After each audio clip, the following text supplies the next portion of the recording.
Hello, I'm Brad Tier, and today I want to talk a little bit about a Gumroad video that I just uploaded, and it's about drawing like Van Gogh. Now, in this particular video, what I'm trying to do is not teach anybody to draw like Van Gogh. Obviously, that's a pointless endeavor. But my point is to try to connect the dots between the way Van Gogh drew in his final paintings.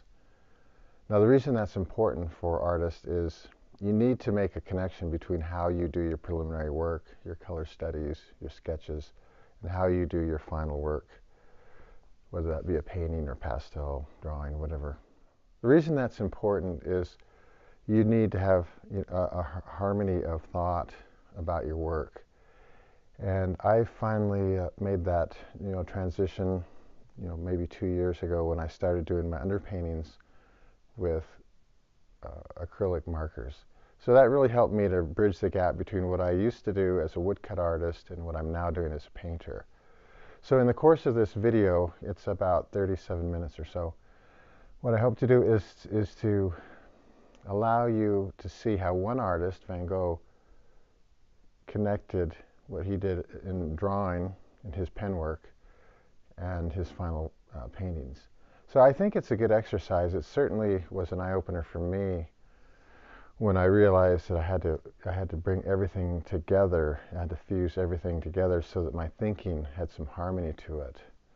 And you'll notice that your favorite painters, when you look at their sketches, there is a connection between their sketch and their final painting. And that's sort of obvious, right? But yet you'll see the novice painter painting or drawing in a style, or watercoloring in a style, doing preliminary work in a style that has no relationship to their final painting. So in the course of this video, I think a light will go on, and you'll understand why it's important to harmonize all of your preliminary work. I think it's very important to have a relationship between your sketch and your finished painting.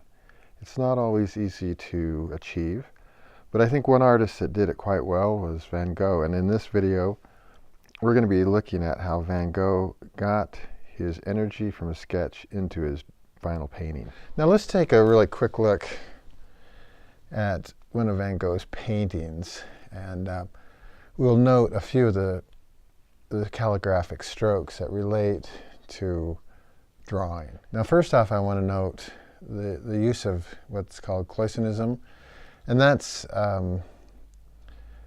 just meaning that he outlines certain shapes. You can see right here, I mean, it's very linear. Now this drawing has a nice representation of marks as well. You can see the pointillism up here.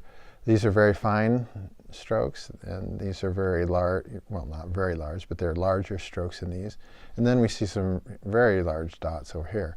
And again, he's using his reed pen that he made from reeds he collected, from swamps around France. We see a lot of line work here. Now, let's take a look at let's compare, linear arcs up here in the sky that are interpreted, very nicely, very linearly up in the sky. So I think this is a nice interpretation. You can see the linearity here, the energy of the strokes, interpreted very literally into this area here, then interpreting it into paint. And I think it's quite lovely the way he's got this deep tone here and the lightness, and he's interpreted that into paint quite accurately.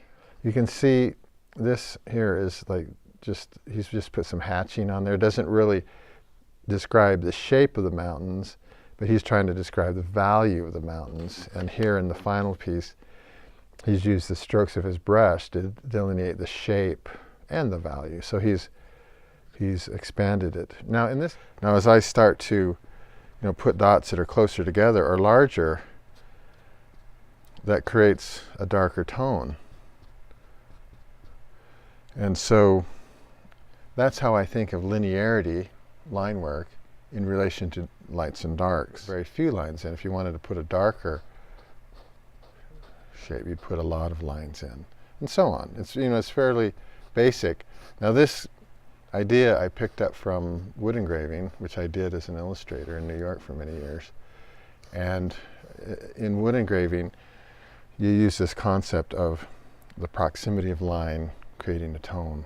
You're putting them so close that you're almost making white lines between the black shapes. It does have just a little bit of retarding medium in it, so the black, in this short a time has not dried, so it kind of is bringing up some of the black, but that's okay.